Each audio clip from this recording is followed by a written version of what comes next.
Halo semua, sehat selalu. Kembali lagi bersama saya Okawai. Di video kali ini melanjutkan part sebelumnya. Kalau begitu langsung aja ke pembahasan. Scene memperlihatkan Urushiara yang berada di apartemen murahan. Saat ini, ia sedang asik menonton anime School Idol. Akan tetapi, tiba-tiba Urushiara kedatangan Gabriel seorang diri. Maksud kedatangan Gabriel adalah menanyakan perihal Raja Iblis Satan. Sebelum itu, Gabriel mengambil es krim yang ada di kulkas, lalu memakannya dan membuang bungkusnya ke tempat tong sampah. Urushiara yang melihat hal itu langsung protes, lantaran Gabriel membuang sampah tidak pada tempatnya. Contohnya seperti bungkus es krim yang terbuat dari plastik, jadi harus dibuang ke tong sampah plastik. Gabriel tak memperdulikan hal itu. Ia tetap bertanya kepada Urushiara mengenai Raja Iblis Satan. Urushiara menjawab, kalau kau mencari Mao, ia sedang bekerja. Gabriel menjawab, aku tidak ada urusan dengan Satan yang masih bocil itu. Faktanya, Gabriel menanyakan Raja Iblis Satan sebelum Mao. Ternyata selama ini Urushiara sudah mengabdi pada Raja Iblis Satan sebelumnya. Antaran, Urushiara dikenal sebagai malaikat terkuat. Bosan karena hidupnya rebahan mulu. Jadinya ia memutuskan pergi dari surga menuju ke dunia iblis. Urushiara menjawab, kalau masalah cuan aku tolak. Gabriel menjawab bahwa ia ingin tahu informasi mengenai Raja Iblis Satan sebelum Mao. Dirasa Gabriel tak akan pulang, akhirnya Urushiara memberitahukan bahwa di dunia iblis ada harta yang bisa membuat surga ketakutan setengah mati. Namun, Urushiara yang menulis sesuatu tersebut dengan huruf kanji, tentu saja hal itu membuat Gabriel kesusahan dalam membaca, karena ia hanya mempelajari huruf katakana. Isi tulisannya berubah. Setelah mendengar Urushiara, Gabriel tak langsung percaya dan ia mulai marah. Dikira Urushiara mempermainkannya. Urushiara menjawab bahwa itu adalah kebenaran. Alhasil, Gabriel membuang kertas tersebut dan pergi dari apartemen murahan. Sebelum pergi, Gabriel berkata, kalian akan dapat masalah. Kemungkinan besar yang akan datang selanjutnya adalah The Watcher. Mendengar hal itu, Urushiara langsung berdiri dari tempat duduknya. Setelah mengatakan itu, Gabriel tiba-tiba menghilang. Di sisi lain, Emi yang sedang bekerja di kantor pusat layanan servis tanpa sengaja memperlihatkan raut wajah yang menyeramkan.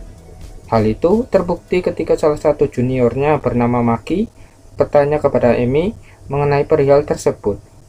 Emi menjawab dengan penuh jutek, tapi Maki bertanya kepada Emi tentang Rika. Apa kau bertengkar dengan Rika? Kata Maki. Mendengar hal itu, Emi menjawab bahwa ia tidak bertengkar dengan Rika. Ia berpikir bagaimana bisa Asia bisa mendapat nomor Rika. Tanpa pikir panjang, Emi langsung menghubungi Susuno. Susuno menjawab dari telepon, aku akan pergi dengan mau membeli TV. Seketika, Emi merasa lega, soalnya Rika dan Asia tak hanya berduaan. Mereka berdua ditemani oleh Mao dan juga Susuno yang akan membeli TV.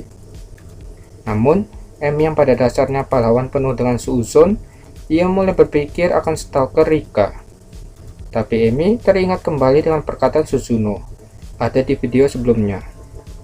Pada akhirnya Emi memutuskan mencari wanita yang telah menyembuhkan alas Ramus saat berada di taman. Ada di anime. Dengan cara mengambil batu permata yang ia dapat dari Mao saat insiden di rumah pantai. Batu itu merupakan serpian fragmen Yesod. Tapi jika Emi menggunakan sihirnya, maka cahayanya bisa menarik perhatian banyak orang. Begitupun dengan pedang sucinya ataupun alas Ramus. Alhasil, Emi pergi ke toko guna membuat gantungan kunci dengan batu permata sebagai hiasannya. Pecahan fragmen Yesod ada 4 di Emi. Setelah membuat gantungan kunci, Emi mulai mengaktifkan sedikit sihir sucinya untuk memancing agar fragmen Yesod saling tarik-menarik. Gantungan kunci Emi mulai bersinar dan kemudian Emi memutuskan mengikutinya. Di sisi lain, Rika yang sudah janjian dengan Asia pun tak tahu bahwa Mao dan Susuno juga ikut hadir. Rika merasa bahwa kencannya akan gagal total setelah kehadiran Mao dan Susuno. Hal itu membuat wajah Rika terlihat murung. Asia yang ada di sampingnya mulai bertanya, "Apa ada masalah?" Rika menjawab, tidak ada." Meskipun kencannya tidak sesuai harapannya, mau tak mau, Rika menerima kondisi tersebut. Kemudian, Rika bertanya kepada Mao, alasan Mao dan Susuno pergi berdua. Mao menjawab bahwa ia ingin membeli TV. Rika yang tahu bahwa Asia mengajaknya pergi lantaran ingin meminta saran mengenai HP pun bertanya, "Terus HP juga?" Mao yang mendengar hal itu sedikit bingung dan bertanya maksud tersebut. Rika mulai menjelaskan alasan ia dan Asia pergi ke toko elektronik, karena Asia tak punya HP.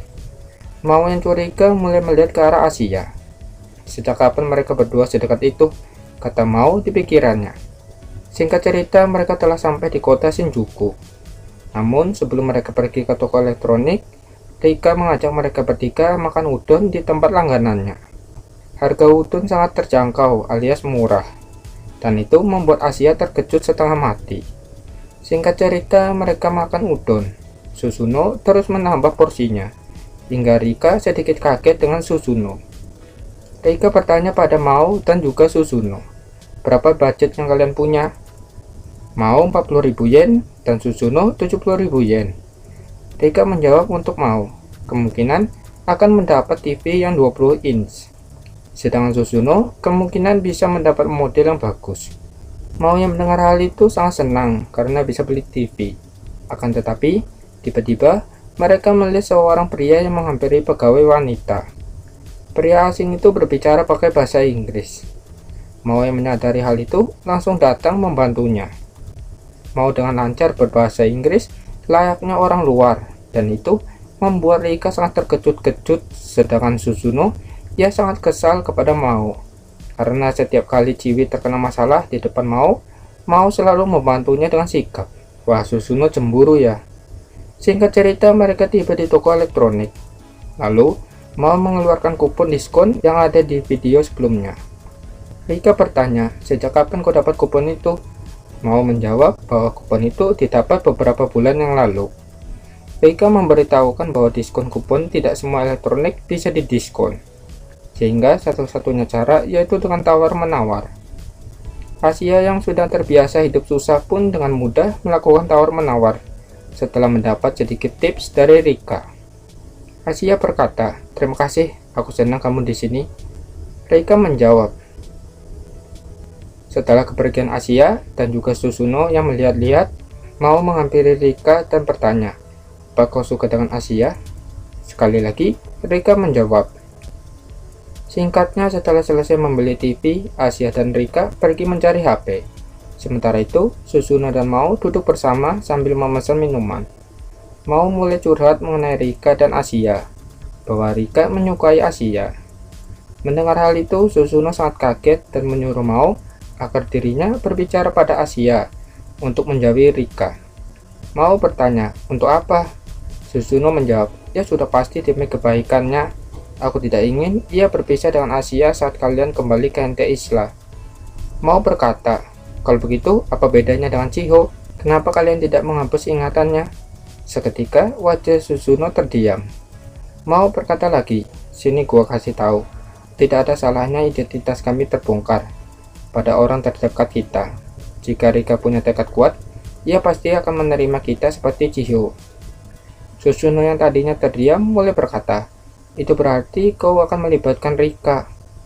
Mau memberitahukan bahwa saat pertama kali mereka tiba di Jepang, secara tidak langsung mereka sudah melibatkan warga Jepang pada masalah mereka. Yang artinya, Rika akan terkena bahaya jika musuh tahu bahwa Rika adalah teman Emi. Mau berkata lagi, "Tidak ada salahnya berhubungan dengan manusia." Mendengar hal itu, Susuno langsung shock. Mungkin kalian bisa membayangkan Susuno berkata seperti ini. Oke, sudah membayangkan? Kalau begitu lanjut. Akan tetapi, tiba-tiba semua layar TV pecah tanpa terkecuali TV yang mereka beli. Mau bergegas ke arah Asia dan juga Rika. Rika bertanya, "Apa yang sedang terjadi?" Mau menjawab, "Hei Asia, lebih baik kau mengantar Rika pulang dengan selamat." Asia menjawab, "Baik, aku akan mempertaruhkan nyawaku untuk itu." Tanpa pikir panjang, Asia menggandeng tangan Rika. Lalu, Mao dan Suzuno kembali ke apartemen murahan. Singkat cerita, mereka berdua tiba. Di sana sudah ada Urushihara dan juga Emi. Emi yang sedang bad mood pun bertanya, "Suzuno, apa Mao dan Asia bersamamu sepanjang hari?" Suzuno menjawab iya tanpa ragu.